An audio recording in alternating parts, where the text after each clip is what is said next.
Mga kabagis, magandang hapon, no? Punta natin yung diniliver na kawayan kahapon mula Bicol hanggang dito sa Tansa Cavite. Mula sa Tansa Cavite hanggang dito diniliver din po yung kawayan na yan. So, rin natin. 20 meters. 15 to 20 meters ang kawayan mga kabagis itong ano, haba. So, kailan estimated na saan gagawin ito? Kahit bukas bitin ko pabalangkan. Bukas pa walang kas natin, no? Pabalangkan natin. Para Makwadrado ng ganon. Oo.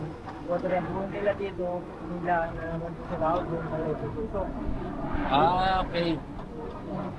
So abangan natin ako bukas daw sabi ng isa. Bukas nila kukontraduhin dito sa tabi. Dahil sa lahat ay maalon.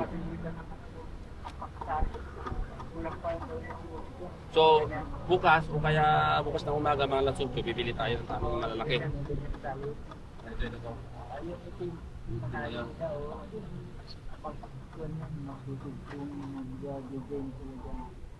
Ito na kabagis pag natapos next week din uumpisa natin at matesting.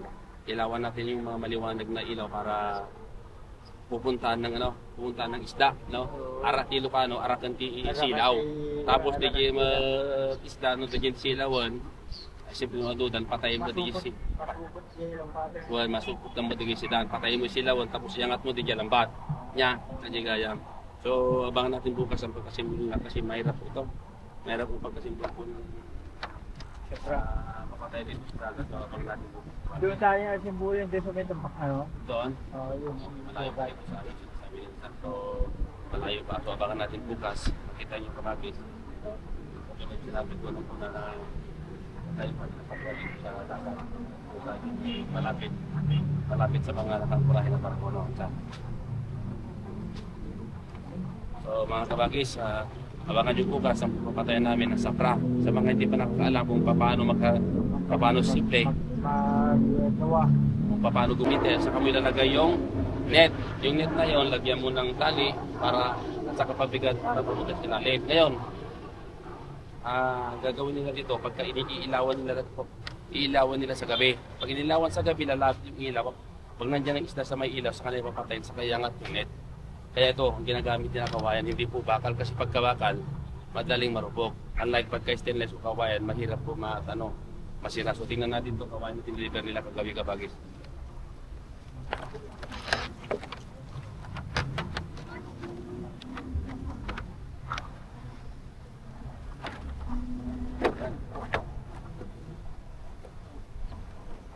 So, ito na. Ito na kabagis yung kawayan, no? Ilang meters to? Parang may 20 meters, no? Saan?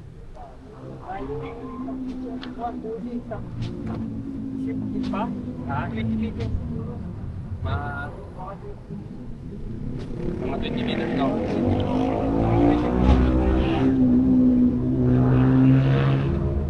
So, itong kawayan ito mga kabagis, ito yung kawayan, no? So, ito pang nila. Ito yung pang nila.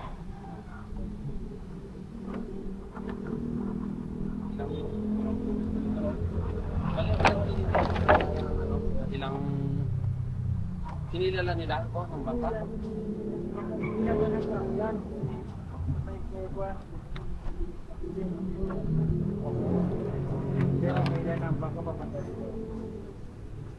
Ilang bangkang humihilan nito? Isa lang. Wala kayo mga ganyan pala kayo. Atong naka-14 kabal na siguro yan, no? Atong bangkang yan, ganyan ka lang. Para mas bago, mahaba itong atin, no? Kasi nga, pang ilalim, no? Itong kawayan na itong kabagis galing Pampicol, diniliver sa Cavite, binabato ng gabi para hindi makita ng mga manghuhuli kasi parang illegal kasi sa kanila po yung deliver ka ng isang kahoy o kawayan na papuntang galing sa probinsya papunta sa Manila ay illegal yan lalo pagka hindi walang permit mga kabagis. So gabi ang nila binagsak sa Cavite, mula Cavite hinila nila papunta rito sa Las Piñas, Cavite itong kawayan. Itong kawayan na itong kabagis ay gagawin natin sa punta natin kabagis dito.